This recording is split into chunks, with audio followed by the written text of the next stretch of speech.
আল্লাহকে ভয় করো। ইত্তাকুল্লাহ, ইত্তাকুল্লাহ, ইত্তাকুল্লাহ। ওহে মুসলিম, তোমাকে আল্লাহর সামনে দাঁড়াতে হবে। তোমার হিসাব নেওয়ার জন্য আল্লাহই যথেষ্ট, যিনি সব জানেন। তুমি যা গোপন করো ও প্রকাশ করো। তোমাকে অবশ্যই মৃত্যু বরণ করতে হবে। যখন তুমি দুনিয়ার সব কিছু ছেড়ে চলে যাবে, শুধু তুমি আখিরাতের জন্য যা সঞ্চয় করেছ তা নিয়ে সাবধান হও তোমার শেষ আমলের ব্যাপারে। তুমি জানো না কখন তোমার শেষ মুহূর্ত। তুমি কি প্রস্তুত মৃত্যুর জন্য? তুমি কি প্রস্তুত কবরের সওয়াল জবাবের জন্য?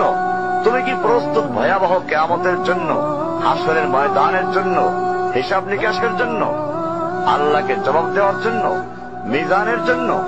তুমি কি প্রস্তুত চুলের চাইতে সূক্ষ্ম, তরবারির চাইতে ধারালো পুলসিরাতকে পাড়ি দেওয়ার জন্য? ভয়ঙ্কর তুমি জাহান্নামের ভয়ঙ্কর আযাব থেকে আত্মরক্ষার জন্য কাজ করছো তো? যার ইন্ধন মানুষ এবং পাথর, যার আগুন ভয়ঙ্কর উত্তাপ সম্পন্ন কালো বর্ণের, যা হৃদয় পর্যন্ত জ্বালিয়ে দেবে, এমন উত্তপ্ত পানি যা নাড়ি ভুঁড়িকে বের করে দিবে। রয়েছে খাবারে হিসাবে জাক্কুম ও গলিত পুঁজ।